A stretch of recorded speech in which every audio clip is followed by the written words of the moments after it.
Frère Graham, merci. Bonjour à tous et joyeux Noël à vous tous. Nous sommes si heureux d'être de retour ce matin ici au tabernacle pour être avec ce charmant petit groupe. Frère Graham et moi, nous étions en train de discuter de quelque chose dans la pièce là. Il a dit, Frère Bill, as-tu une chose à cœur ce matin? J'ai dit, juste Christ. Amen, c'est tout. Nous avons toujours ça. Et donc, c'est une chose que nous avons tous en commun. Nous l'avons, lui. Je suis rentré tard hier de Dallas, où nous avons eu l'une des réunions les plus glorieuses. Et la chose pour laquelle nous avons prié est maintenant sur le point d'arriver. C'est déjà en cours en ce moment, c'est-à-dire un réveil à l'échelle nationale. Tous les ministres hier, ou ces derniers jours, qui ont eu des ministres, ou des réunions plutôt, de toute taille et de toute envergure. Nous nous sommes réunis à Dallas pour cette convention. Et il y avait là environ 18 ministres qui ont un ministère qui compte entre 3 000 et 15 000, peut-être 20 000 personnes. Raymond T. Richer, par exemple, et Bosworth, et Oral Roberts, et Jackson, et tous ces hommes-là. Frère Jackson, l'autre soir, pendant sa réunion, 500 personnes ont reçu le Saint-Esprit en même temps. Alors, c'est tout simplement merveilleux. Et nous nous sommes tous réunis hier, l'autre jour, pour décider ensemble de l'œuvre à faire pour l'année. Parce que nous croyons que Dieu est ici pour faire une œuvre et un mouvement de réveil que le monde n'a jamais vu auparavant. Je crois, mes amis, que nous entrons dans quelque chose de merveilleux. Et ces ministres qui organiseront probablement tous les soirs, l'été prochain, si le Seigneur nous le permet, tous les soirs, il y aura 15 ou 16 ou peut-être plus, grands tents dressés qui peuvent accueillir jusqu'à 8 ou 10 000 personnes, partout aux États-Unis en même temps. Oh, il nous faut un réveil maintenant. C'est déjà en cours. Des centaines et des centaines reçoivent le baptême du Saint-Esprit et entrent maintenant dans le royaume de Dieu. Ce n'est même pas quelque chose que nous nous attendons à voir arriver un peu plus tard, car c'est déjà en cours. Dieu le fait maintenant même. Oui, monsieur, oui, frère Graham. C'est ça que j'ai toujours... Bien. Eh bien, vous savez, frère Graham et moi travaillons si bien ensemble. Il est si grand et moi si petit. Alors, parfois, je dois lui demander de secouer l'arbre un peu pour en faire tomber. Merci, frère Graham. Je n'ai toujours pas compris ça. Le feu. Nous le voulons sur l'autel, n'est-ce pas? Amen. Eh bien, l'autre soir, là où nous étions assis, des milliers de personnes étaient là. Tout le monde tapait des mains et louait Dieu. Et nous avons passé des moments tellement glorieux. Nous avions le feu sur l'autel à ce moment-là. Et nous sommes très heureux d'annoncer le réveil de l'été prochain. Maintenant, je serai avec l'Église ici, avec frère Graham et vous tous, pendant les 8 ou 10 prochains jours, je crois, pour autant que je sache. Et je veux participer à tous les services possibles. Alors nous partons de là pour aller au stade à Houston, au Texas. Nous avons accès à un beau grand bâtiment là-bas qui peut accueillir 17 000 personnes. Et nous nous attendons à passer de merveilleux moments. Nous avons essayé que nous ayons tous une ligne de prière là-bas, mais ce n'était pas possible. Un ministre à un endroit et un autre dans un autre endroit, dans la ligne de prière. Mais, ça ne marchait pas comme ça. Et c'est seulement frère Jaggers qui a pu aller de l'avant. Et disons, une autre chose que je veux annoncer. Frère Jaggers s'est levé et a pris position comme nous l'avons fait à Calgary. Les baptistes missionnaires, les baptistes du libre arbitre, et tous ceux-là, vous savez, les baptistes sont très nombreux au Texas. Ils ont pris position pour lui. Mais les baptistes fondamentalistes se sont opposés au programme. Et ils ont écrit un article à son sujet dans le journal et tout. Eh bien, il lui avait soumis par écrit des questions sur la Bible. Alors frère Jaggers a répondu. Et ils ont eu après qu'ils ont vu eux-mêmes les preuves. Mais à cause d'un tas de positions politiques, eh bien, ils n'ont pas voulu publier ça dans le journal. Alors, frère Jaggers, nous avons convoqué une réunion là-bas et 75 ministres qui collaboraient de cette ville se sont présentés là. Nous en avions fait une reproduction par photocopie et nous avons dit, est-ce là la liberté d'expression? Est-ce là la liberté de presse? Comme ça. Et nous l'avons distribué. Et le lendemain matin, le journal a perdu 10 000 abonnés. Et ils sont venus en pleurant, à genoux, et ont dit, nous le publierons dans le journal, sans frais.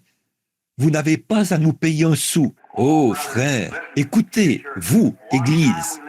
À un moment donné, nous vivions près de la voie ferrée. Plus maintenant. Nous vivons maintenant sur l'avenue Alléluia.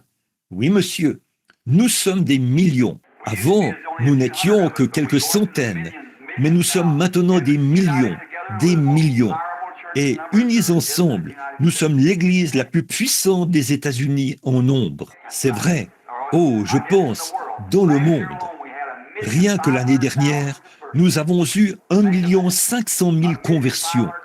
Pensez-y, 1 500 000 conversions, des gens du plein évangile, en suivant la consigne générale, l'année dernière. Oh, nous augmentons maintenant. Et ces petits journaux et ces choses qui ont été... Ils ne voulaient pas parler des catholiques. Ils avaient peur d'eux. Vous voyez, ils avaient peur de le faire. Mais nous continuons à augmenter en nombre maintenant. Nous avons des droits. Revendiquons notre droit donné par Dieu. C'est vrai. Alors, nous allons de l'avant cette année, avec Dieu comme aide et comme bouclier, pour provoquer faire de notre mieux pour avoir un réveil. Maintenant, Oh, ici en haut, vous devrez tous me dire quand je dois m'arrêter. Là-haut, juste là-haut. Très bien. Je peux marcher jusqu'ici et regarder en arrière. Et alors, bon, combien se sentent bien en ce jour de Noël? Dites Amen. Oh là là, là là, regardez. C'est un temps d'allégresse. Le temps où nous pouvons tous nous réunir et adorer Christ. Et je n'ai pas de message, rien du tout. Je viens d'ouvrir la Bible ici, pendant qu'il parlait là. Je l'ai ouverte ici, j'ai dit, où est la naissance de Christ? Presque tout le monde en parle en ce moment. Alors, il va falloir que je lise un peu, et ensuite trouver quelque chose, et continuer simplement un peu comme ça, jusqu'à ce que l'Esprit du Seigneur apporte quelque chose. Maintenant, pour débuter, commençons par Luc, au chapitre 1 de Luc. C'est le commencement de la naissance de Christ. Et nous allons lire un peu ici, ou simplement donner un enseignement sur une partie de la parole, si nous le pouvons.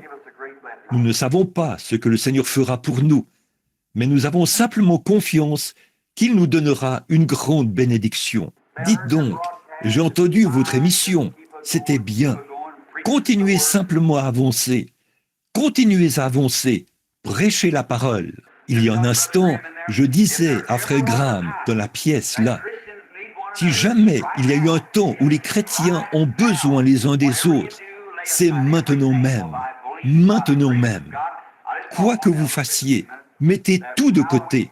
Parce que je crois, par la grâce de Dieu, je vais simplement parler un peu de cela dans quelques minutes, pour montrer combien nous avons besoin les uns des autres en ce moment. Le grand, je crois que nous avons là, devant nous, mais écoutez-vous? Très bien. Nous avons maintenant là, devant nos yeux, la plus grande scène de toute l'histoire de l'humanité. Et ça se déroule ici, devant nous, dans le grand champ du monde, ici. Et c'est une scène que Dieu va exécuter maintenant même. Et c'est saisissant de regarder partout dans le monde et de voir comment la chose travaille de concert. Oh, quelque chose est sur le point d'arriver, mon ami. Cette chose dont nous avons parlé et ce que nous avons dit, c'est ici, maintenant même. C'est déjà commencé. Partout, ça éclate. Il y a un grand tableau que j'aimerais vous brosser ce matin. Je vois un agneau dans le champ en train de paître. Le petit animal devient nerveux et il se pose des questions. Là, dans les roseaux, juste derrière lui, je vois un lion qui s'approche doucement, très doucement. Voyez, il bouge sa queue qui tapote le sol et il se prépare à bondir. Voilà l'église là-bas, sur le champ de travail. Les ténèbres du communisme se répandent dans le monde entier. Elles nous enveloppent comme une grande ombre. Et c'est la loi du contraste. Comme avant le jour, il fait toujours plus sombre que jamais avant le jour, parce que le jour se lève et repousse les ténèbres. Et c'est la loi du contraste, voyez-vous, qui fait en sorte qu'il fait plus sombre que jamais avant que le jour se lève. Et nous sommes dans la même condition maintenant. Il fait plus sombre que jamais avant le jour.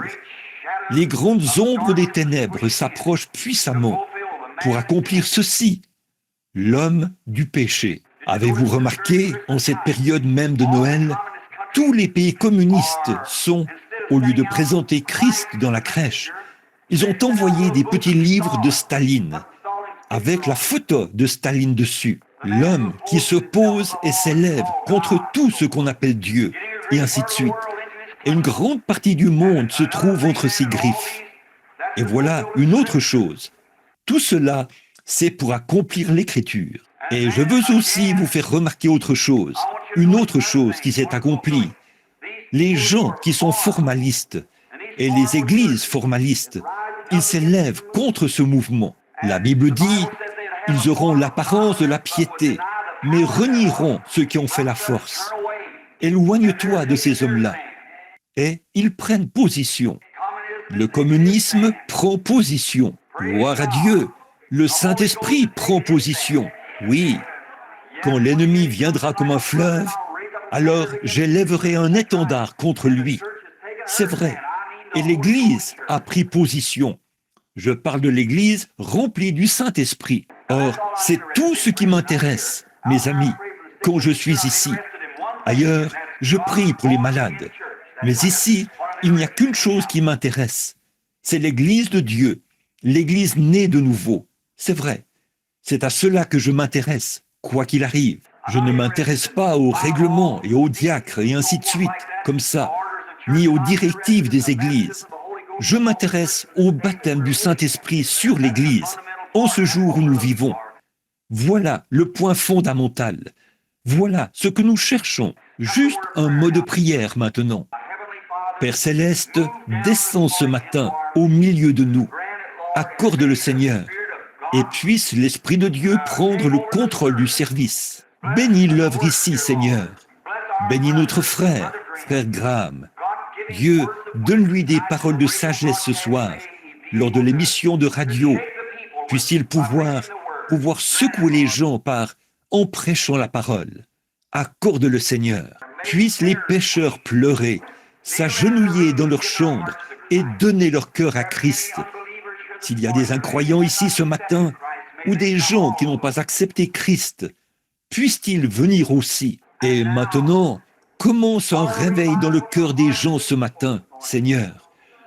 Puisse ce temps-ci être un temps de renouvellement, un temps où l'esprit sera renouvelé. Et, ô Père, voici notre prière. Viens nous prendre par la main, chacun de nous. Conduis-nous ici, dans cette voie. Montre-nous ce grand tableau qui est brossé ici, qui révèle tes secrets au cœur des saints ce matin, pour que nous puissions voir ce qui est ici, juste devant nous. Et alors que nous marchons, Seigneur, revêtus de l'armure de Dieu, puissions-nous aller comme de vaillants soldats, affronter l'ennemi. Mais comment pourrions-nous l'affronter si nous ne connaissons pas ces techniques? Alors, aide-nous ce matin à comprendre et montre-nous son premier plan là, pour que nous sachions où le rencontrer. Car nous demandons ceci au nom de Jésus. Amen. Lisons le chapitre 2.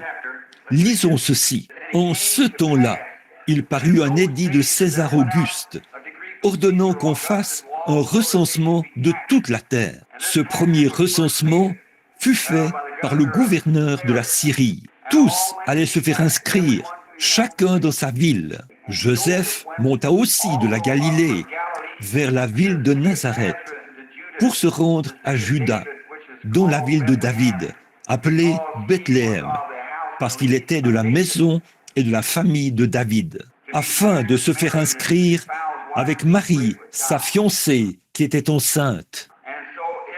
Pendant qu'ils étaient là, le temps de son accomplissement, où Marie devait accoucher, arriva.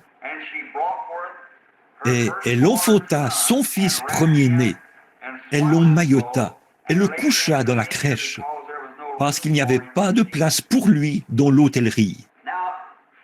Maintenant, juste comme toile de fond jusqu'à ce que nous arrivions à la partie que j'aimerais utiliser ce matin, et que chacun de vous entre dans l'esprit du Seigneur. Nous sommes aujourd'hui, partout dans le monde, on célèbre la naissance de Jésus, ce qui est maintenant simplement une tradition. Jésus n'est pas né un 5 décembre, ni rien qui ressemble, ou le 25 décembre. Nous savons que c'est impossible. Les collines de Judée étaient couvertes de neige à ce moment-là. Alors, comment serait-ce possible? On s'entend pour dire que Jésus, par l'astrologie et ainsi de suite, et tout cela, qu'il est né aux alentours du 1er avril, donc au printemps. Mais ceci est un jour, et c'est très bien, simplement réservé pour l'adoration, en commémoration de sa venue dans le monde.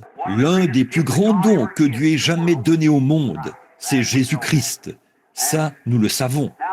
Et maintenant, ce matin, je veux parler de sa divinité, de qui il est. Tant de gens le considèrent comme un petit bébé couché là dans le berceau, et ainsi de suite. Mais ce n'était qu'un des tableaux, ce n'était qu'une des toiles de fond qui sont présentées dans la scène, afin de démontrer ce qu'il est réellement, sa divinité. Et il a dit, dans les passages des Écritures qui parlent de sa venue, qu'on parlerait de lui dès l'époque de Jean. Déjà dans la Genèse, il était prophétisé que la postérité de la femme écraserait la tête du serpent, promettant cet enfant, Jésus-Christ. Et il a été depuis tous les prophètes, presque tous les prophètes qui ont écrit dans la Bible, ont parlé de son premier et de son second avènement, quand il viendrait dans le monde. Jésus vient 3 fois. Il est venu la première fois pour racheter son Église. Il vient la deuxième fois pour recevoir son Église. Il vient la troisième fois avec son Église. Tout ce qui se trouve dans la Bible voyage par Trinité, par 3. Mais tout cela dans un seul Christ. Souvenez-vous, la première fois pour racheter son Église. La deuxième fois pour recevoir son Église. La troisième fois avec son Église, en tant que roi et reine. Bon, de sa première venue, nous en parlerons juste un peu, alors, de sa présence ici, et ensuite de sa seconde venue, nous en parlerons, puis de la troisième fois, si le Seigneur le veut. Or, à cette époque-là, il y avait une grande persécution contre l'Église. César Auguste avait élaboré un grand plan, celui d'imposer tout le peuple. Et cela n'a été fait que dans un seul but, pour que la grande prophétie de Dieu s'accomplisse. La seule chose que vous avez à faire, quand vous voyez quelque chose dans la Bible qui vous semble un peu mystique et un peu superstitieux, donnez à Dieu un peu de temps. Dieu n'est pas pressé, c'est nous qui sommes pressés. Donnez juste un peu de temps à Dieu et vous verrez les vieilles roues prophétiques, les engrenages tourner pour compléter le tableau. Ça va se développer comme lorsque l'on développe une photo, comme quelqu'un qui parlait l'autre jour. Il a dit, Dieu, qu'était-il quand il était tout là-bas, il y a des millions et des millions d'années, quand il n'était pas comme l'espace ici. Puis il a abouti dans le Logos. Et ensuite, Il est descendu du Logos, il est descendu en Christ. Vous voyez, c'est simplement Dieu qui descend comme ceci sur la terre, puis qui retourne directement en Dieu. Ne voyez-vous pas ce que je veux dire? En train de tourner, de descendre de l'espace, de l'éternité. Tout s'engraine, descend dans le Logos, du Logos, là dans l'homme, pour ensuite revenir de nouveau, dans un seul but, racheter cet homme qui était tombé. Or, c'est pour ça qu'il est venu, pour être un rédempteur. Et avant que Dieu puisse être un rédempteur, il devait être, selon la loi, un parent rédempteur. Il devait nous être parents. Et Dieu, au commencement, a créé son premier homme. Il l'a fait esprit. Et l'esprit est la partie invisible de l'homme, qu'on ne voit pas. Or, Dieu a fait l'homme à son image. M'écoutez-vous? Très bien. Dieu a fait l'homme à son image. Et Dieu est esprit, dit la Bible. Et le premier homme qui était fait gouvernait toute la création, tout comme le Saint-Esprit gouverne l'Église aujourd'hui. Il dirigeait la création. Il dirigeait les animaux. Mais il n'y avait pas d'homme pour cultiver le sol. Alors Dieu a formé l'homme de la poussière de la terre. Et cet homme, il se peut qu'il lui ait donné des mains comme celles d'un singe. Il se peut qu'il lui ait donné des pieds comme ceux d'un ours. Quoi qu'il ait fait, il a simplement tout mis ensemble et a créé un homme. Mais quant à cet homme, Dieu a placé cet esprit immortel qui ne meurt jamais dans cet homme. Et il est devenu plus qu'une bête. Il est devenu un homme. Et cet homme-là, c'est ce qui suscite, à mon avis, beaucoup de discussions de la part des athées et de différentes personnes. Mais l'heure est venue où Dieu répand sa lumière. Voici l'heure où Dieu est en train d'accomplir des choses. C'est vrai. Et donc maintenant, quand il discute, eh bien, ses pieds sont semblables à ceux d'un ours, et ses mains sont semblables à celles d'un primate ou d'un singe, ou quelque chose de ce genre. Il cherche à dire qu'il tire son origine de là. Ça n'a aucun rapport. Ceci, c'est simplement le corps de chair dans lequel il habite. C'est comme une maison qui retournera dans la poussière de la terre. Mais l'esprit est immortel. Il vient de Dieu. C'est cela qui est à l'image de Dieu. Dieu est esprit. Cet homme a perdu son origine dans le jardin d'Éden. Ses relations avec Dieu, sa communion avec lui, ont été coupées là-bas à cause du péché et de l'incrédulité. L'incrédulité à l'égard de quoi? De la parole de Dieu. Il était peint un tableau à Ève un jour. Il lui était dit que tout serait beaucoup plus glorieux si elle laissait simplement tomber la parole de Dieu pour se tourner vers le raisonnement. On ne peut pas faire ça. Dieu, il y a une différence entre le raisonnement et la parole de Dieu. La parole de Dieu est vraie. Le raisonnement est faux. On ne peut pas résoudre quoi que ce soit par le raisonnement. C'est vrai. Notre cerveau n'est pas apte, et ne le sera jamais, à pénétrer la sagesse éternelle de Dieu. C'est pourquoi on ne peut pas raisonner ces choses. On doit les croire. C'est tout. Et donc, le tableau était présenté. C'est ce qui est arrivé là-bas à notre premier père et à notre première mère. Puis, ils sont tombés. Cela a rompu la relation avec Dieu et ils ont été chassés du jardin d'Éden. À partir de cette heure-là, Dieu s'est mis à crier en parcourant les jardins à la recherche de son enfant perdu. Et alors, le seul moyen pour Dieu de le racheter, il faudrait que ce soit il faudrait venir le racheter lui-même, pas dans un autre, pas envoyer quelqu'un d'autre. Il ne pouvait pas envoyer un ange, ce ne serait pas bien. Mais le seul moyen pour Dieu de racheter l'homme, c'était de descendre lui-même pour le racheter. Si quelqu'un ici péchait, et que j'étais le juge de ce groupe de gens, et que j'avais la juridiction sur vous tous, et si quelqu'un avait péché, et que je disais, maintenant frère Graham, je veux que tu payes le prix, ce ne serait pas juste. Si je disais à mon propre fils de payer le prix, ce ne serait quand même pas juste. La seule façon pour moi d'être juste, c'est de prendre moi-même sa place. Et quoi? C'est moi qui ai passé le jugement. Et alors, si je veux racheter cet homme, je dois prendre sa place moi-même. M'écoutez-vous toujours? Maintenant, regardez, je veux que vous remarquiez quelque chose. Alors, quand ceci, le seul moyen pour Dieu lui-même de racheter cet homme, c'était de descendre prendre sa place. Et c'était une loi de rédemption donnée par Moïse, qui prescrivait que cela devait être fait par un parent rédempteur, un homme qui, d'abord, était digne, un homme qui valait le prix. Alors cet homme rendrait publiquement témoignage et rachèterait les biens perdus de quelqu'un qui était tombé. Et alors, Dieu était digne. Il est descendu, il y a environ 1900 ans, sous la forme d'un bébé, né dans une crèche, couvert par le Saint-Esprit, non pas né par le désir sexuel. Il était Dieu. Le sang de Dieu était en lui. Le bébé est toujours du sang de son père, jamais de celui de sa mère. Nous le savons tous. Sang, j'ai déjà enseigné ça ici, par le passé. Et vous savez que le bébé n'a pas la moindre trace du sang de sa mère en lui. Pas du tout. Non, rien n'en a. C'est toujours le sang du mâle. Une poule peut pondre un œuf, mais s'il n'est pas fertile, il n'éclora jamais. Peu importe combien l'œuf est beau et combien elle le réchauffe, il sera toujours infertile. Il va rester là et pourrir, c'est vrai, à moins que l'oiseau mâle ait été avec l'oiseau femelle.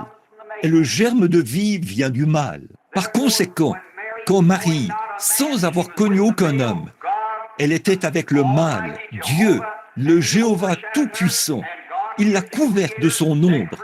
Et Dieu est le Créateur qui a créé une cellule de sang dans le sein de Marie, sans avoir connu aucun homme.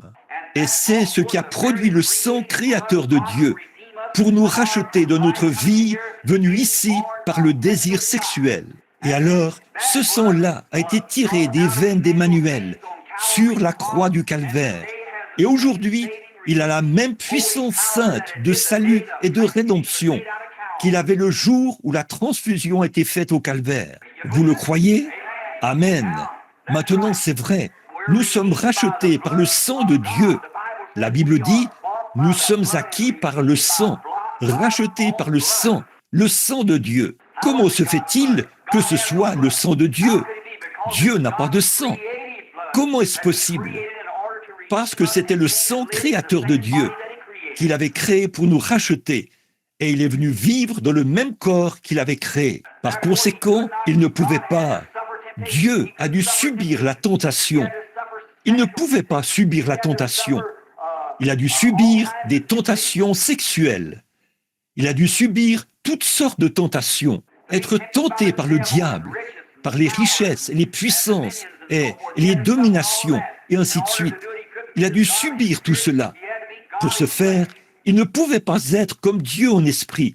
Il fallait qu'il soit Dieu en chair. Maintenant, ce matin, je parle de la divinité de Christ pour que vous sachiez qui il est, celui que nous adorons aujourd'hui. Pas un bébé dans une crèche, pas le Père Noël, mais nous adorons le Dieu Tout-Puissant dans la divinité de son Fils. Et remarquez là, ce sang est descendu et c'était Jésus-Christ. Dieu lui-même, quittant la forme esprit, est entré en Jésus-Christ. Et la Bible dit que Dieu était en Christ, réconciliant le monde avec lui-même. Pas vrai? Dieu lui-même, Jéhovah, a vécu en Christ et est devenu notre parent. Parce que, comme nous, il est né dans une chair humaine. Pas vrai? Les cellules de son sang ont été formées par Dieu et les cellules de sa chair ont été formées dans le ventre de Marie, qui a mis l'enfant au monde. Alors Dieu est descendu et il a vécu dans une chair humaine et il a été tenté en toutes choses comme nous. Croyez-vous cela? Très bien. Et alors, à ce moment-là, il a donné librement son sang. Il n'était pas obligé de le faire. Il a consenti à ce sacrifice. Il aurait pu monter directement dans la gloire. Il aurait pu être transfiguré, comme il avait été sur la montagne de la transfiguration. monter au ciel sans mourir pour nous. Mais il a bien voulu mourir pour nous. Il a donné librement son sang au calvaire. C'est vrai. Et il a choisi. Il était un homme de douleur, habitué à la souffrance. Et il a rendu publiquement témoignage. Dans le livre de Ruth, il y a là une très belle image de Bose, un type de Christ, et de Ruth qui est allée dans un pays étranger comme rétrograde. Elle est sortie du pays et a ramené avec elle, je veux dire, Naomi. Et elle a ramené Ruth. Et quand Ruth est revenue, elle venait du pays de Moab. Et quand elle est revenue, elle était une Moabite. C'est vraiment une image de l'épouse des nations, de l'Église. Et quand Naomi était sur le point de partir, Naomi lui a dit, elle l'a embrassé et lui a dit de retourner auprès de son peuple. Elle a dit, j'irai avec toi vers ton peuple, que ton peuple soit mon peuple, que ta demeure soit ma demeure, que ton Dieu soit mon Dieu, et rien d'autre que la mort ne nous séparera. Où tu mourras, je mourrai. Où tu seras enterré, je serai enterré. Voilà une image de l'Église des nations qui entre en Christ. En effet, autrefois, nous étions des étrangers, loin de Dieu. Seuls les Juifs étaient ceux qui devaient être sauvés. Mais nous, en étant morts en Christ, c'est alors que nous sommes la postérité d'Abraham et sommes héritiers selon la promesse. Et Christ a une épouse des nations. C'est tout à fait vrai. Bon, Bose, afin de pour racheter les biens perdus de Naomi, c'était l'état rétrograde d'Israël, alors Moab devait sortir. Et quand il est sorti, Bose, plutôt, quand il est sorti, il a dû ôter son soulier devant les portes, devant les anciens, pour rendre publiquement témoignage qu'il avait racheté cette femme perdue et ses biens. Et en faisant ça, il a aussi il a obtenu là son épouse, la femme qu'il cherchait. Il devait d'abord racheter la femme afin d'obtenir l'épouse. Ne voyez-vous pas? Et c'est la même chose que Christ a faite. Il a rendu publiquement témoignage aux portes de Jérusalem, quand il a été battu, frappé, affligé, et a été conduit au calvaire, à la colline de Golgotha. Et il a baigné la colline de son propre sang, comme témoignage public qu'il avait racheté tous les biens déchus depuis le commencement, et qu'il a racheté son peuple de la malédiction du péché et de l'emprise de l'enfer. Et sachant qu'elle aurait besoin de quelque chose de plus dans les derniers jours que ce qu'elle avait là, il a dit, « Je ne vous laisserai pas orphelin, je prierai le Père, et il vous donnera un autre consolateur, c'est-à-dire le Saint-Esprit. Il demeurera éternellement avec vous, encore un peu de temps, et le monde ne me verra plus. Mais je vais au ciel pour arranger cette chose-là. Et je reviendrai, et je serai avec vous, et même en vous, jusqu'à la fin de l'âge. » C'est de ça que je parle. Vous m'entendez encore? Dites Amen. C'est vrai, c'est de ça que je parle maintenant, de lui qui revient dans sa puissance. Les âges se sont succédés. Oh, qui est-il? Oh, ce matin, il pense à un petit objet d'adoration, à une petite crèche là-bas, une petite... Ça, je ne pense pas à ça. Je pense à Christ, l'espérance de la gloire, dans nos cœurs ce matin, par le Saint-Esprit.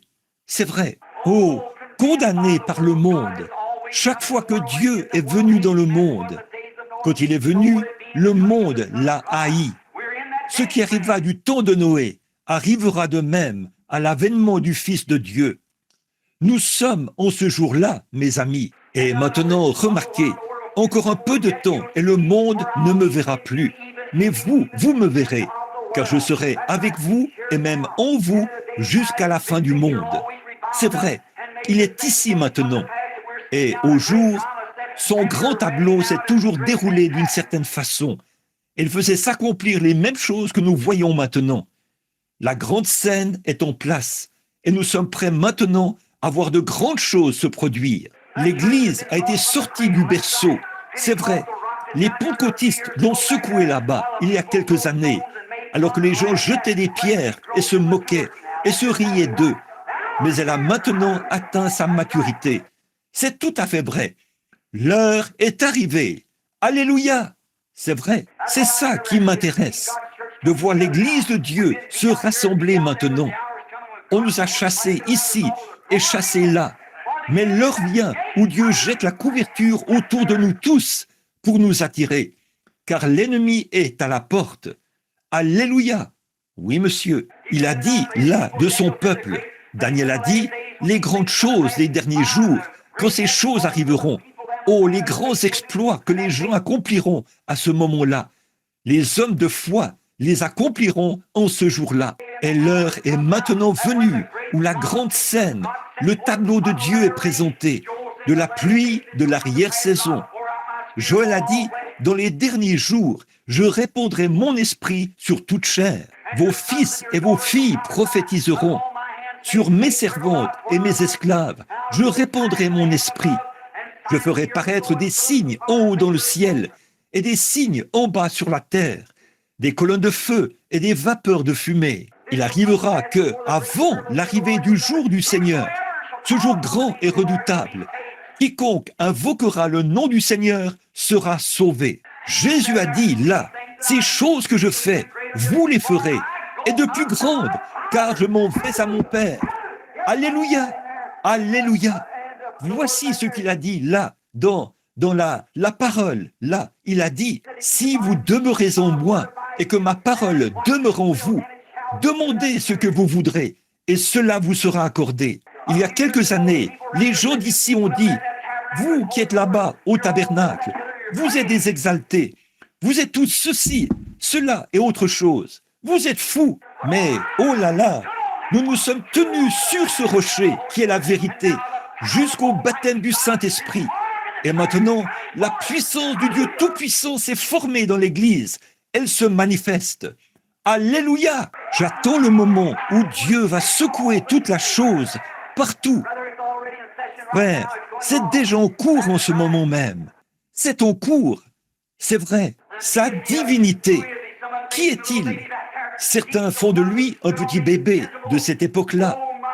Il est celui qui s'est tenu sur l'invisible, oh là là, sur l'estrade, et qui a tendu les mains, a parlé et a dit « Que la lumière soit !» Et la lumière fut. C'était Jésus-Christ, car il était dans le monde, et le monde a été fait par lui, et le monde ne l'a pas reconnu. Il est la divinité de Dieu. Regardez ce qu'il a fait à cette époque-là. Vous parlez de choses miraculeuses, là. Vous parlez de pousser des cris. Quand il a accompli les choses miraculeuses, pour créer les choses qui existent maintenant, à partir de choses qui n'étaient pas, il a parlé et il en était ainsi. Et cette même puissance, ce même Christ, alléluia, les fondamentalistes et les gens qui nient la puissance de Dieu auront beau dire que c'est faux, mais cette même puissance qui a créé le monde par la parole est dans les gens qui ont le Saint-Esprit. C'est vrai, hommes et femmes, il est temps qu'on sache qui vous êtes. Le diable cherche à vous tenir cachés dans un coin. Il vous raconte que vous n'êtes qu'un petit peureux. Vous ne l'êtes pas. Vous êtes des fils et des filles de Dieu. La divinité n'est pas dans le ciel, elle est en vous. Alléluia. Je sais que vous pensez que je suis fou, mais je vais vous dire quelque chose, frère. Quand vous prenez conscience que le Dieu Tout-Puissant vit en vous, la vie immortelle, je donne ma vie, Zoé, la vie de Dieu est dans l'être humain. Il s'est tenu là, à cette époque-là. Il est le créateur de toutes choses. Il a créé la vie, les grenouilles, oh, les abeilles, les canards, les poulets, les animaux. Il a créé toutes choses. Et rien de ce qui a été fait n'a été fait autrement que par lui. Qui? Christ, la divinité. Il a fait descendre des fléaux et tout au jour de l'Égypte. Qui? Christ. Il a fermé la gueule des lions. Il a éteint la violence du feu. Ils ont échappé au tranchant de l'épée. Ils ont ressuscité les morts du tombeau. Qui? Christ. Oh là là, qu'est-ce que ce sera? Qui est-il? Christ, la divinité. Et frères, sœurs, cette divinité est en vous. Encore un peu de temps et le monde ne me verra plus. Mais vous me verrez, car je serai avec vous et même en vous jusqu'à la fin de l'âge. Christ dans la crèche? Non, Christ en vous. Alléluia. Nous n'adorons pas Christ dans la crèche, mais Christ en vous, le Saint-Esprit, l'espérance de la vie. Alléluia. Le Créateur, Dieu lui-même qui habite dans l'être humain. Ce que nous serons n'a pas encore été manifesté, mais nous le verrons tel qu'il est, car nous serons semblables à lui, l'Esprit dans l'être humain. Il n'y a pas de place pour lui. Les gens ici qui disent qu'ils sont de Christ, que leur Église est de Christ, ils vont à... Et qu'est-ce qui s'est passé hier soir? Ils ont ouvert leur cadeau de Noël. Voyons ce qu'il en est de papa. Il y avait sous le sapin de Noël de beaucoup d'hommes. Hier soir, il y avait une grande caisse de bière quelque part. Pas de place pour Jésus. Toute la place pour la bière. Maman a ouvert son cadeau, un jeu de cartes. Pas de place pour Christ. Les cartes, c'est vrai. Au lieu d'une petite Bible ou quelque chose comme ça pour les enfants. C'est un petit livre de G-Men ou un petit quelque chose comme ça. Pas de place pour Jésus. Au lieu d'aller à l'église, ils vont à un spectacle, à des danses et tout. Et ils se disent chrétiens. Frères, quand la divinité de Dieu, par le Saint-Esprit, entre dans le cœur humain, elle fait sortir tout ce que Christ n'a pas créé. Vous savez que c'est la vérité. Dieu, Christ, l'espérance de la gloire, en vous, pas dans le berceau, en vous. À un moment donné, Dieu était là, au commencement. Ensuite, il est venu en Moïse. Il est venu dans les enfants d'Israël. Il est venu dans le berceau. Mais maintenant, il l'adore comme s'il était quelque chose de la préhistoire, d'il y a très longtemps, alors que Christ est en vous. Le voici aujourd'hui. Le Fils de Dieu avance. Sa grande Église avance. Aujourd'hui, l'Église a des soupers où on sert de la soupe, des soupers où on sert de la tarte. On veut voir qui peut s'habiller le mieux, qui entre dans l'Église en grande pompe et avec gloire, qui a la meilleure Église, les meilleurs sièges, qui peut jouer ceci, qui peut faire cela, et pas de place. Chaque fois, ils ont autre chose à faire que de prier. Ils ne peuvent plus prier. Ils ont autre chose à faire. Ils ne peuvent plus prier. Ils ne peuvent tout simplement plus aimer ou servir Dieu comme ils le faisaient autrefois. Il n'y a pas de place pour lui à l'auberge. Et ceci, c'est le temps de la fin, mon ami. Il n'y a pas de place pour lui à l'auberge. Évidemment, je sais ce que signifiait cette auberge, mais je parle de cette auberge-ci. Mais la Bible dit, en ce jour-là, quand l'amandier fleurira, les désirs de l'homme cesseront, parce qu'il s'en va dans sa demeure éternelle, et les pleureurs parcourent les rues, avant que la corde d'argent se brise, que le seau se rompe sur la source. Oh, miséricorde, mon ami! Mais le prophète a aussi dit, vers le soir, la lumière paraîtra. C'est vrai, le sentier de la gloire, là, tu le trouveras. C'est vrai, le temps du soir est venu. L'Église maintenant, qui autrefois était comme cette petite expérience de la crèche que nous avons vécue, on est maintenant au point où les gens prennent conscience que la divinité et la puissance du Dieu Tout-Puissant vivent dans l'être humain. Oh, frères, sœurs, laissez-moi vous parler au nom de Jésus ce matin. M'entendez-vous encore? Oh là là, laissez-moi vous dire quelque chose. Le temps viendra où les femmes et les hommes seront à peu près pareils. Ils s'habillent de façon tellement semblable qu'on ne peut pas les distinguer l'un de l'autre. C'est vrai, toutes ces choses dans la Bible dont il est dit qu'elles arriveraient sont ici. C'est vrai. Vous savez que c'est la vérité. Est-ce la vérité? Est-ce la vérité? Et ça l'est. C'est la vérité. Ils agissent de la même manière. Ils ont une apparence semblable, jurent de la même manière, parlent de la même manière. La Bible a dit qu'il en serait ainsi. Il a dit, dans les derniers jours, il y aurait des temps difficiles. Les hommes seraient égoïstes, s'aimant plus qu'ils aiment Dieu, déloyaux, calomniateurs. En sommes-nous là? C'est vrai. Oh, gloire à Dieu! Je sens quelque chose qui remue dans mon âme. Oh, oh, quand je regarde là, ce qui arriva du temps de Noé arrivera de même à l'avènement du Fils de l'homme. Noé avait des fidèles à cette époque-là. Dieu a des fidèles aujourd'hui.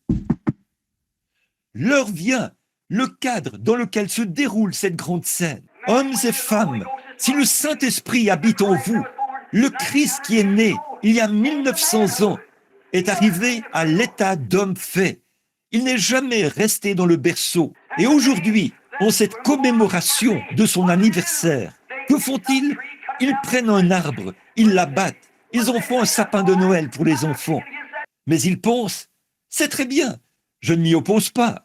Mais le problème, c'est qu'ils mettent plus d'emphase sur l'arbre de Noël que sur Christ. Christ Kringle est partout dans le pays. Qui était-il? Un Allemand, un saint catholique qui a vécu il y a des années, un vieil homme qui faisait le bien. Et aujourd'hui, c'est presque devenu une adoration. C'est vrai, il n'y a pas de mal à en parler aux enfants, ou ce que vous voulez faire, en ce qui me concerne.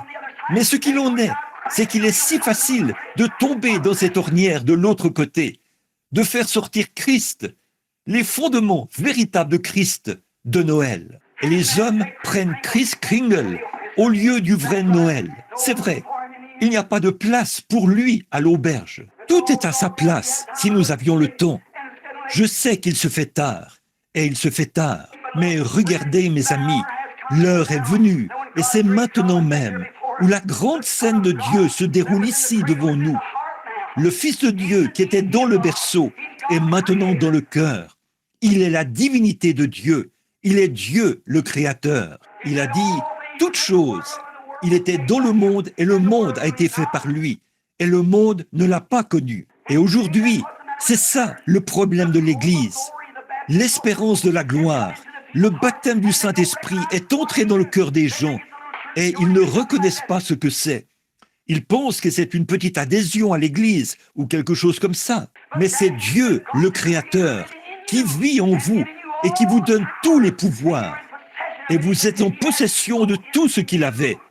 Ainsi, vous avez en vous ce qu'il faut pour vous abstenir du mal, pour faire le bien, pour fuir le mal et vous tourner vers la justice, pour vous détourner des tentations, toute méchanceté, haine, querelle, jalousie et ainsi de suite. Détournez-vous-en, car cela l'ôterait de votre cœur. Si vous voulez le recevoir, l'embrasser et l'aimer et le garder dans votre cœur et l'aimer. Je peux vous dire que l'Église, réunie dans ce genre de puissance, a la puissance de lier les cieux, de guérir les malades, d'ouvrir les yeux des aveugles. Alléluia! Les sourds parlent, les muets parlent, et les sourds entendent. Les infirmes marchent, les aveugles voient. Pourquoi? C'est de reconnaître la puissance du Dieu Tout-Puissant dans votre cœur. Le voilà, la divinité. L'aimez-vous? Ce n'est pas étonnant que le poète ait dit « Grâce infinie de notre Dieu, qui un jour m'a sauvé. J'étais perdu, mais maintenant il m'a retrouvé. J'étais aveugle, mais maintenant je vois. Chers frères, chères sœurs, si vous n'avez pas reçu le baptême du Saint-Esprit ce matin, courez dans le royaume de Dieu aussi vite que possible. L'heure du scellement est arrivée. L'ennemi est entré comme un fleuve. Il élève un étendard contre cela. La scène est en place. L'Église rentre à la maison. C'est sûr et certain. Vous ne pouvez pas attendre indéfiniment, mon ami. Vous n'avez pas le loisir d'attendre. Vous feriez mieux de venir maintenant. Vous feriez mieux de le faire aujourd'hui. C'est vrai, pendant qu'aujourd'hui est toujours aujourd'hui. Faites-le maintenant. Souvenez-vous, mes amis, cela peut sembler étrange. Le monde n'a jamais... La religion de Christ n'a jamais été populaire. Les voix de Dieu n'ont jamais été populaires. Parce que le diable est le prince de la puissance de l'air. Il a tous les gouvernements. Chaque gouvernement est contrôlé par le diable, selon la Bible. Le diable a dit que c'était ainsi. C'est vrai, il contrôle tous les gouvernements. Et la Bible dit, et vous, tous les saints anges, et vous, les saints sur la terre, Réjouissez-vous, car le royaume du monde est remis à notre Dieu et à son Christ, et il régnera. Satan a emmené Jésus au sommet de la montagne et lui a montré tous les royaumes du monde. Il a dit, tous ces royaumes m'appartiennent et je te les donnerai. Jésus a dit, retire-toi, Satan. C'est vrai, il ne se souciait pas. Il a dit, si mon royaume de ce monde, je pourrais appeler des légions d'anges, mais mon royaume n'est pas de ce monde, mais mon royaume est dans le ciel. Et il a dit, le royaume de Dieu sera au-dedans de vous. Ainsi donc, les légions et les puissances et le soutien des saints anges, alléluia, sont en vous ce matin, par la divinité de Christ, par le baptême du Saint-Esprit. Oui, monsieur, qui êtes-vous ce matin? Qui est Jésus-Christ? Il est en vous dans la mesure où vous lui permettez de l'être. Il essaie de se frayer un chemin, d'entrer en vous aujourd'hui. Et vous restez à l'écart. Vous vous posez des questions. Vous regardez, vous contemplez et vous vous retenez un peu. Ne faites pas ça. Entrez directement dans le sein de Dieu. L'heure est arrivée. Alléluia. Oh, comme je l'aime. Il viendra un de ces jours. Je veux le voir. Pas vous? Je veux le voir. Je crois que nous le verrons. Pas vous? Il est ici maintenant. Sa puissance agit. Qu'est-ce qui fait que les gens pleurent, poussent des cris et agissent comme ça? Qu'est-ce qu'il y a? C'est le Saint-Esprit qui agit en eux. Si seulement ils pouvaient prendre conscience et l'étreindre. Étreignez le Saint-Esprit, croyez-le, serrez-le contre votre sein. Menez une vie droite. Ne faites rien qui puisse l'entraver. Dites, ô Seigneur Jésus, je te désire. Je veux que tu te tiennes près de moi. Je vais me tenir à tes côtés, Père. Et à ce moment-là, il s'efforce d'entrer en vous. Il veut y entrer. Il vous fait la cour pour vous attirer vers lui tout le temps. Maintenant, mes amis, je sais que c'est la vérité. Je sais que les gens ne se rendent pas compte de qui vous êtes. Chaque personne ici peut vivre au-dessus du péché, peut vivre sans péché, vivre en Dieu. Vous ferez des erreurs, mais le sang de Christ vous pardonnera. Père, pardonne-leur, car ils ne savent pas ce qu'ils font. Pas vrai? Cette même puissance de Christ qui était suspendue à la croix du Calvaire, le même Dieu qui l'a ressuscité au jour de la résurrection, c'est en vous maintenant, vous qui avez le Saint-Esprit. Oh, ne l'aimez-vous pas? Oh là là, écoutez sa voix qui appelle aujourd'hui. Amenez-le près de votre sein et dites, ou serrez-le contre votre sein et dites, maintenant Seigneur Jésus, j'ai été un peu différent, mais depuis ce jour de Noël, je me rends compte de qui tu es maintenant. Autrefois, je t'adorais en tant que petit bébé dans une crèche. Je t'ai vu là-bas, tout petit, il y a 1900 ans, et je me suis dit, oh, si j'avais pu monter à Jérusalem. Aujourd'hui, il se procure des laissez-passer et tout pour aller voir le berceau, l'endroit où il est né, la même crèche. Mais mes amis, ce n'est pas là qu'il est né, c'est ici même qu'il est né. Dieu l'a fait descendre vers chacun de nous et son être vivant vit en nous. Oh, le Créateur, la chose qui a créé le monde, créé les cieux, créé la terre, créé l'homme, se trouve dans chaque individu qui a le baptême du Saint-Esprit aujourd'hui. C'est ça qu'il faut, c'est ça le secret, recevoir le Saint-Esprit. Il est en vous, il est l'espérance de la gloire. Et regardez ici, dans l'Ancien Testament, comme je l'ai mentionné bien des fois, quand le contrat était rédigé, on le déchirait au-dessus du corps d'un animal mort. Et quand on réunissait ces deux contrats, ce contrat devait s'emboîter l'un dans l'autre. Et aujourd'hui, Dieu a rédigé un contrat, pas parce que vous étiez bon, pas parce que vous aviez adhéré à l'Église, pas parce que vous aviez un bon rang dans la société. Vous pouvez être vraiment bon, vous pouvez mener une vie pure, vous pouvez aller à l'Église tous les jours, vous pouvez faire des sacrifices tous les jours, vous pouvez donner une partie de votre argent, vous pouvez abandonner tous les péchés du monde et tout, et mener une vie aussi loyale et fidèle que possible. mais vous manquerez le ciel aussi vrai que l'Est est éloigné de l'Ouest. C'est vrai, ce n'est pas par la bonté que nous sommes sauvés, mais c'est par sa miséricorde que nous sommes rachetés, que Dieu voulait faire des fils et des filles. La bonté ne produit jamais cela. C'est l'Esprit de Dieu qui produit cela. S'il n'en était pas ainsi, il n'aurait pas eu besoin d'envoyer le Saint-Esprit. Comment le Saint-Esprit pourrait-il être complet sans... Comment le contrat pourrait-il être complet? Jésus a dit, « Je m'en irai, mais je reviendrai, et je serai avec vous et même en vous. Priez le Père, et il vous donnera le Saint-Esprit. Il demeurera avec vous à jamais. » Les gens mettent leur nom sur les registres de l'Église. Ils essayent de tourner la page le jour de Noël. Ils essayent de descendre là-bas à l'église et de rendre quelques hommages à la crèche de cette époque-là. Alors que le Saint-Esprit s'efforce d'entrer partout, essayant de trouver. Et le monde les a tellement aveuglés qu'ils s'avancent là et disent « Eh bien ça, c'est une bande d'exaltés. » Tout comme il en était du temps de Noé, il en est de même maintenant. La venue du Fils de Dieu approche, c'est vrai. Et seulement ceux qui sont remplis du Saint-Esprit, qui ont la vie immortelle qui vit en eux, le Saint-Esprit, c'est ce type de gens-là qui sera enlevé d'ici, c'est sûr et certain. Il y avait quelque chose d'autre à propos de cette vieille petite arche, au temps de Noé, qui flottait au-dessus de l'eau. C'était un pouvoir attractif d'en haut. Il y avait une lumière au sommet, et c'était la gloire de Dieu qui brillait du haut du ciel dans cette chambre haute. Et je vous le dis aujourd'hui, mes amis, écoutez ma parole.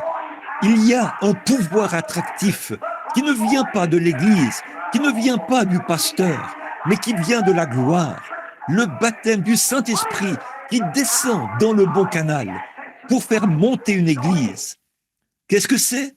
La puissance de Dieu, l'accès à sa vie, Zoé. Ces choses que je fais, vous les ferez aussi.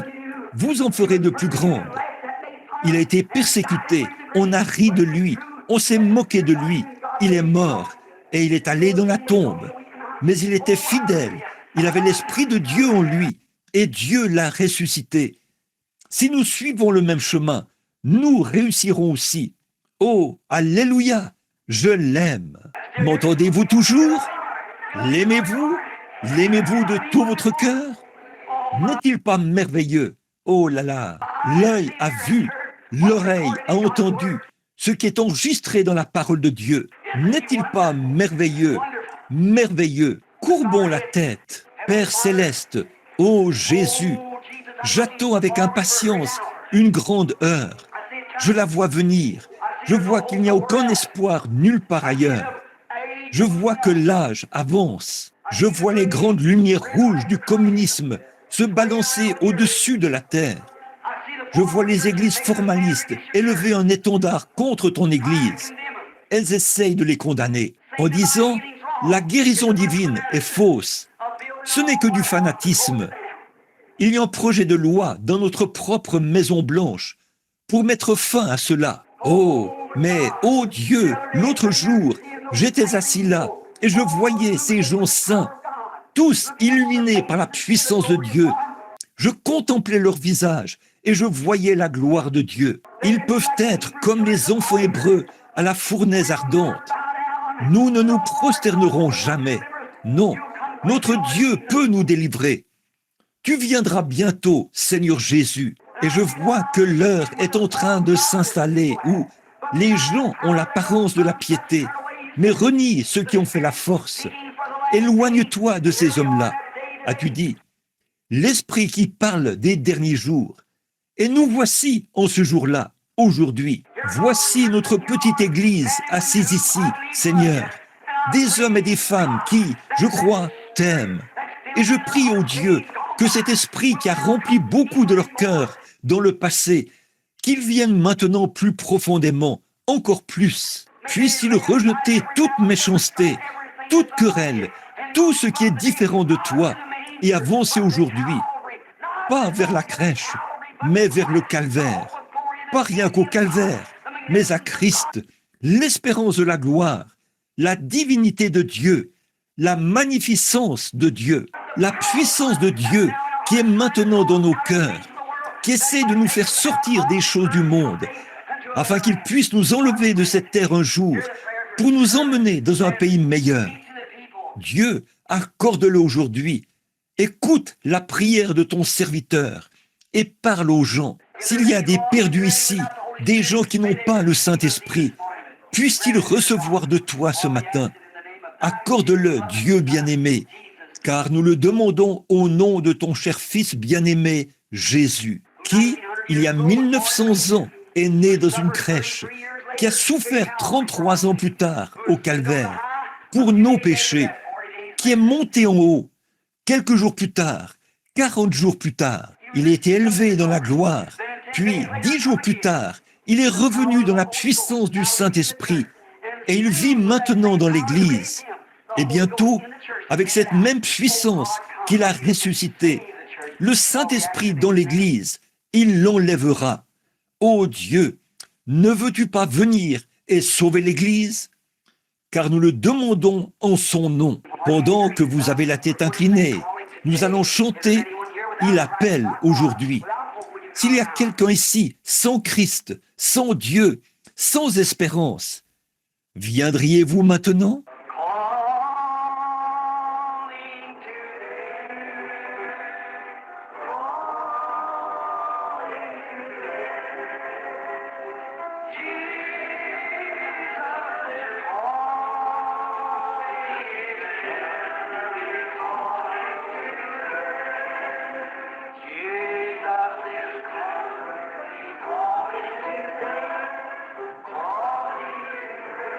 Êtes-vous sans Dieu, sans espérance, sans Christ?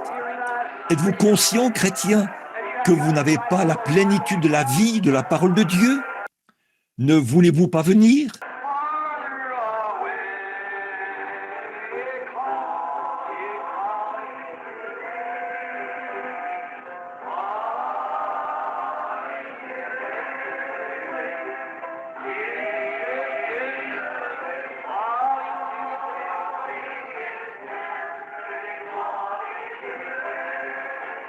Écoutez, notre Père est ici et il veut vous sauver si vous n'êtes pas sauvés. Je ne vous connais pas, mais écoutez mes amis, je veux faire quelque chose ce matin pour vous pendant que vous êtes ici. Je veux que vous ayez les yeux fermés. Je veux tirer un rideau ici et vous laisser regarder quelque part. Nous allons faire une petite visite ce matin pendant qu'elle joue ce chant. Je vais tirer le rideau juste pour ceux qui sont assis dans ce tabernacle, jeunes et vieux, et vous tous. Je vais regarder aux portes de l'enfer pendant un moment, ce matin. Ils savent, là en bas, qu'ici en haut, c'est la période de Noël. Ils savent ce qu'ils ont fait pendant la période de Noël. Certains d'entre eux ont bu, certains d'entre eux ont couru partout. Certains étaient à l'église, certains ont ridiculisé cela. Certains se sont moqués. Et si cette lugubre charpente osseuse pouvait revenir à la porte de cette église ce matin, vous savez, vous serez peut-être là Noël prochain. Il se peut que vous soyez là depuis 1 an, Noël prochain. Mais souvenez-vous, vous avez affaire à des âmes humaines. Vous traitez avec des choses spirituelles. Et chacun de vous devra répondre au jour du jugement. Je ne peux qu'être honnête. Je peux seulement dire, si vous n'avez pas reçu le Christ ce matin, il se tient à la porte ouverte. Le traitez-vous avec méchanceté? Et vous qui avez le Saint-Esprit, souvenez-vous, vous serez jugés pour ce que vous en avez fait.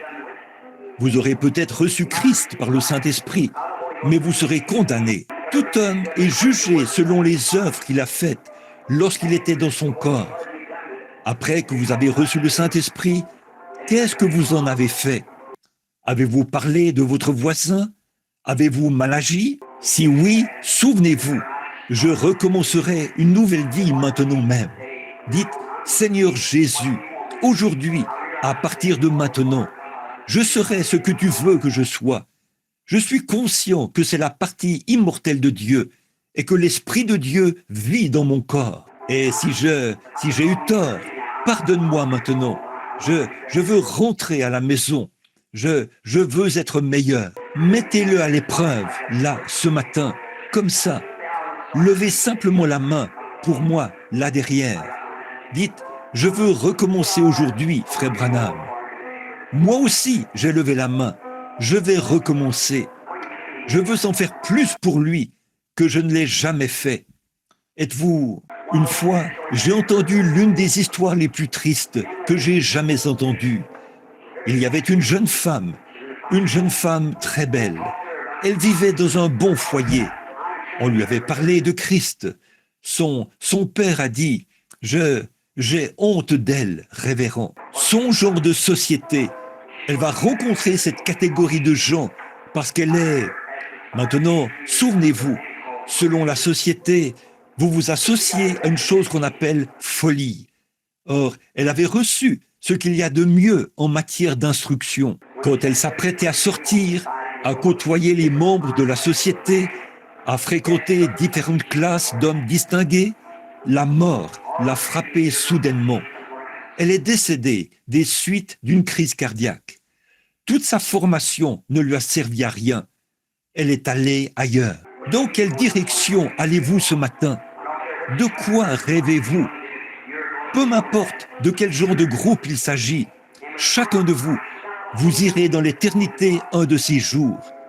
Et sans Christ, sans le Saint-Esprit, votre âme est perdue. Souvenez-vous-en, c'est seulement en acceptant Christ par le Saint-Esprit que vous pouvez arriver là. S'il est en vous, il est la puissance de Dieu. Vivez par cela. Il est Dieu en vous. La Bible dit, vous devenez des dieux. C'est vrai. N'êtes-vous pas tous des dieux? Et Jésus a dit à les pharisiens, là, on dit, tu te fais Dieu. Il a dit, n'est-il pas écrit dans votre loi que vous êtes des dieux? Il a fait de Moïse un dieu pour Pharaon. Et il a fait de vous un dieu pour les gens. C'est vrai.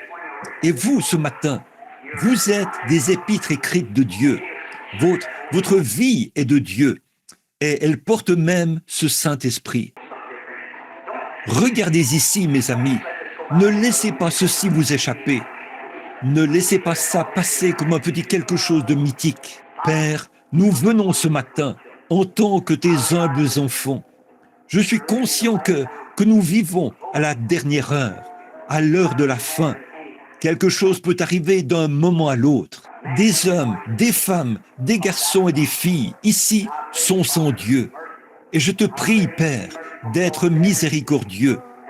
Je te prie d'être miséricordieux envers ceux qui ont reçu et qui ne se rendent pas compte que tu es proche dans leur cœur. Qu'ils prennent conscience que les petites choses du monde, ces soucis, sont en train de mourir. Je prie, ô Dieu, que tous ceux qui sont ici ce matin soient vraiment consacrés à toi pendant les jours à venir. Peu importe combien de temps nous allons encore attendre avant ta venue.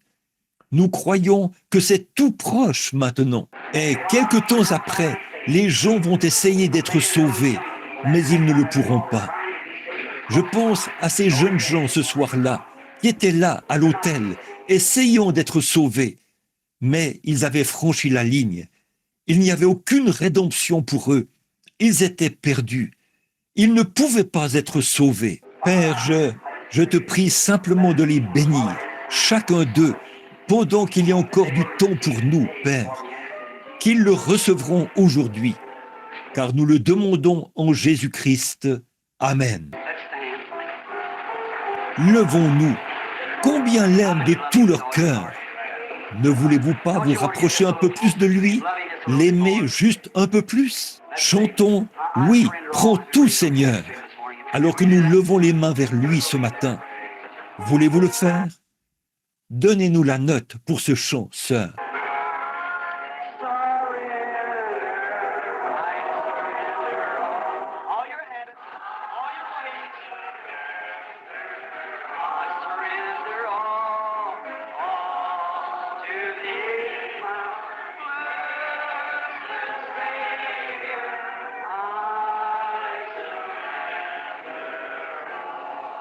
Êtes-vous vraiment sincère?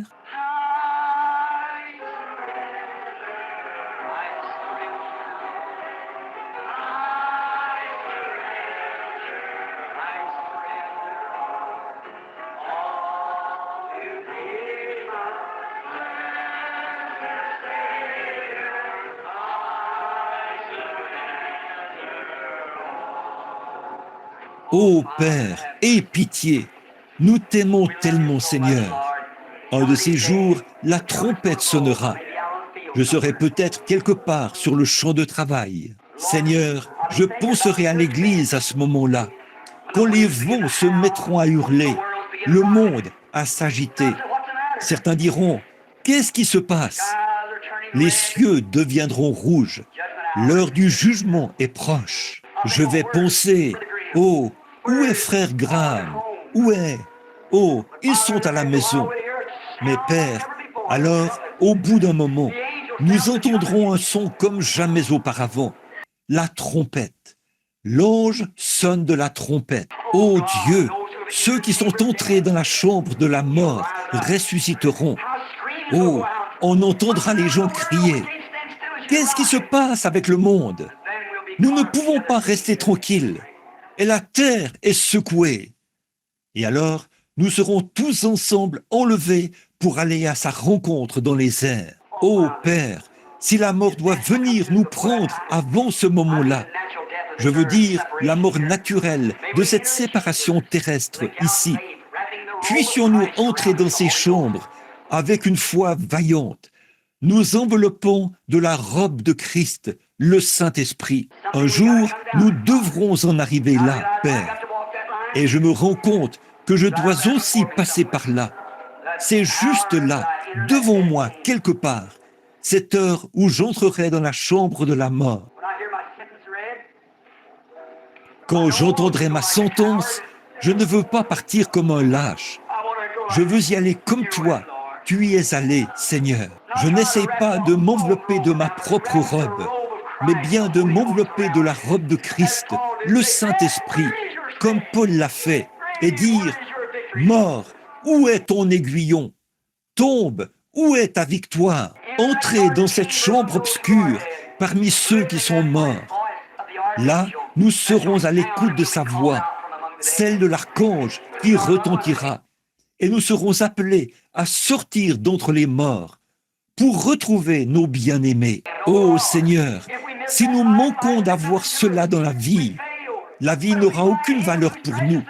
Nous aurons échoué. Mais si nous trouvons celui qui est précieux dans notre cœur, alors nous avons trouvé tout le dessein de Dieu. Oh, comme nous l'aimons ce matin. Puisse chaque chrétien ce matin voir rapidement la vision, Seigneur. Il se fait tard maintenant, et je te prie de leur permettre de voir la vision et de s'emparer de la vie aujourd'hui et de vivre pour toujours, car nous le demandons au nom de Jésus. Amen. Vous vous aimez les uns les autres? Retournez-vous et serrez-vous la main les uns les autres. Dites que Dieu vous bénisse, que Christ soit avec vous. Au lieu de Joyeux Noël, dites que Christ soit avec vous alors que vous vous retournez. Maintenant, ne partez pas. Retournez-vous simplement. Dites que Christ soit avec vous. Que Christ soit avec vous. Maintenant, juste un instant.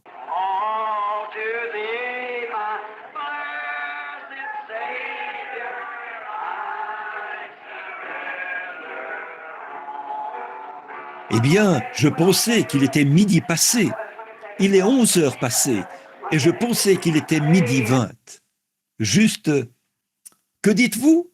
Amen. Est-ce que tout le monde aime le Seigneur? Dites, loué soit l'Éternel. Disons juste un peu, pas plus de 3 ou 4 paroles pour rendre témoignage, comme j'aime Jésus. Dites simplement, oui, pas plus que ça. C'est ça, quelqu'un d'autre. Je l'aime. Oh,